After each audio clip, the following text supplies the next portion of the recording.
Libya থেকে অবৈধ পথে গ্রিসে যাওয়ার সময় ভূমধ্যসাগরে খাবার ও পানির অভাবে সুনামগঞ্জের অন্তত ১২ জনের মৃত্যু হয়েছে। তাদের সাথে থাকা কয়েকজনের মাধ্যমে এই তথ্য নিশ্চিত হয়েছেন পরিবারের সদস্যরা। নিহতদের পরিবারে চলছে শোকের মাতম। মরদেহ ফিরিয়ে আনার পাশাপাশি দালাল চক্রের বিরুদ্ধে আইনি ব্যবস্থা নেয়ার দাবি। এ বিষয়ে কথা বলতে এই মুহূর্তে রাজধানীর নিকেতন থেকে আমাদের সঙ্গে যোগ দিয়েছেন ব্র্যাকের অভিবাসন কর্মসূচির প্রধান শরীফুল হাসান।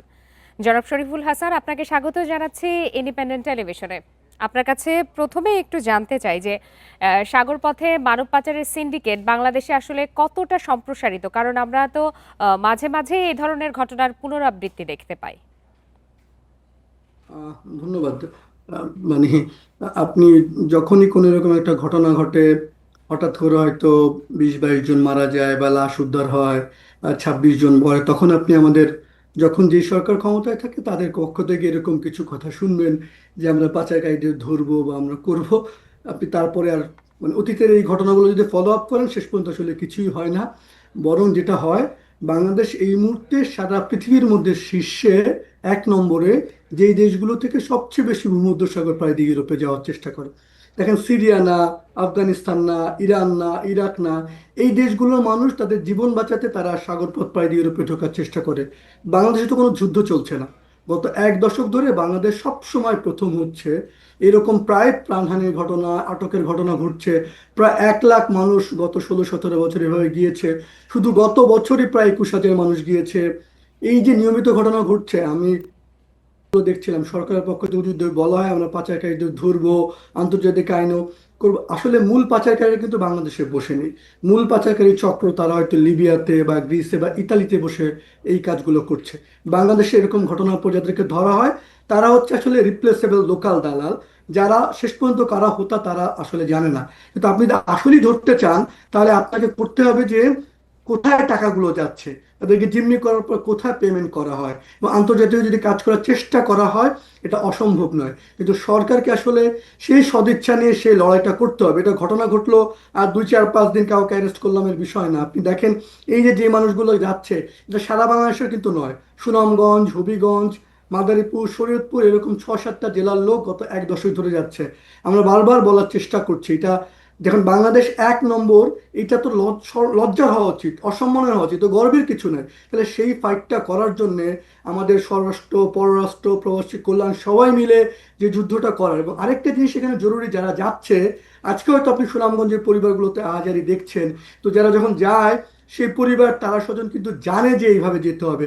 তাদেরকে সচেতন করা, তাদেরকে দায়িত্বশীল করাটা এখানে আমি খুব এই জরুরি। বিষয়টি প্রথম আপনার কাছে জিজ্ঞেস করতে চাচ্ছিলাম যে সিন্ডিকেট কি এতটাই শক্তিশালী যে তারা তাদেরকে বোঝাতে সক্ষম হচ্ছে যে এভাবে যাওয়া যায় বা যাওয়া ঠিক, আর সেক্ষেত্রে সরকারের এতগুলো প্রতিষ্ঠান আপনি যেগুলোর কথা বলছিলেন, তারা কেউই তাদেরকে বোঝাতে সক্ষম হচ্ছে না যে এটা এতটা ঝুঁকিপূর্ণ বা অনিরাপদ, আইন বিরোধী।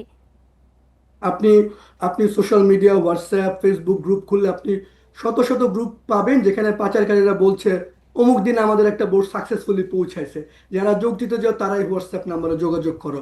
কিন্তু আপনি গত ১০ বছরে সরকারের তরফ থেকে, আপনি পররাষ্ট্র মন্ত্রণালয়, প্রবাসী কল্যাণ মন্ত্রণালয়, কারো তাদের সোশ্যাল মিডিয়া একটা ভিডিও দেখেন, একটা দেখেন দেখেন যেখানে সরকারের পক্ষ থেকে প্রচার চালানো হয়েছে ভূমধ্যসাগর পাড়ি দিয়ে যেও যেও না।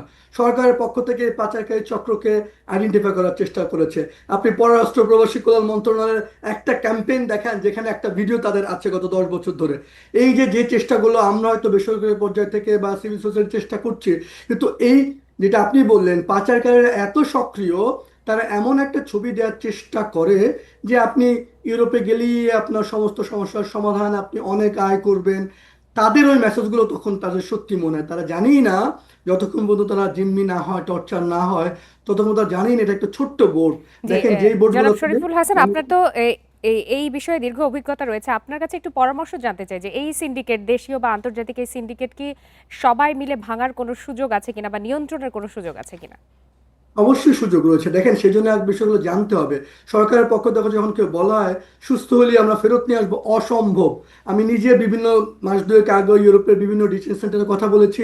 এই মানুষগুলো তারা যেটা বলে আমাকে যদি মেরেও ফেলে তাও আমি দেশে যেতে চাই না, আমি দরকার হলে 18 বছর এখানে জেল খাটবো, কারণ আমি টাকা খরচ করে এসেছি। কাজে তাদের ফেরত আনাটা তো সহজ নয়। তাহলে করতে হবে কি? আমি বারবার বলছি 3টে কাজ করলে এই চেনকে ভাঙা সম্ভব। প্রথম হচ্ছে রাষ্ট্র নিজেকে একদম গ্রামে গ্রামে গিয়ে সরকার সব দপ্তর মিলে পরিবার, অভিভাবক, স্থানীয় প্রশাসন সচেতন এক।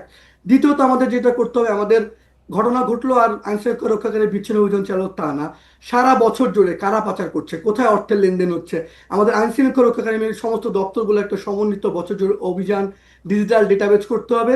এবং তৃতীয়ত, এই যে লিবিয়া ঘটনাগুলো কেন ঘটছে, কারণ লিবিয়া আজকে অস্থিতিশীল। আগে নর্মালি ত্রিপলি বা জোয়ারা থেকে লোকজন যেত, এখন পুরো লিবিয়ার 2000 কিলোমিটার উপকূল পুরোটা জোর ধরে এই পাচারগুলো হচ্ছে।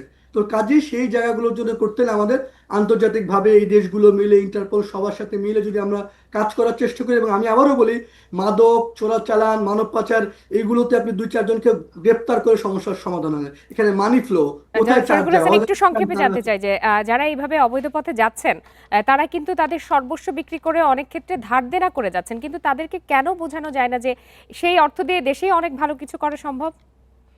আপনি বোঝানো যায় না। আপনি বলছেন 10, 20, 25, 67 লাখ টাকার ঘটনা ঘটনা আমরা আমাদের পুলিশের কাছ থেকে জেনেছি, মানে 67 লাখ টাকা পর্যন্ত দেওয়ার ঘটনা ঘটেছে। কিন্তু এই মানুষগুলো যখন তারা চিন্তা করে যে দেশের মধ্যে একটা করবে, ব্যবসা করার জন্য যে পরিবেশ, তারা অর্থ প্রথমত সেটা কিন্তু পায় না।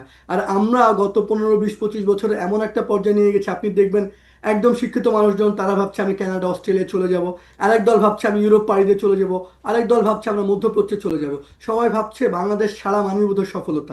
এটার কারণ কি শুধু অর্থনৈতিক? আমাদের কি গুড গভর্নেন্স, সুশাসন, মত প্রকাশের স্বাধীনতা, মত, আমি মনে করি আমাদের সুশাসন প্রতিষ্ঠাটা ভীষণ জরুরি।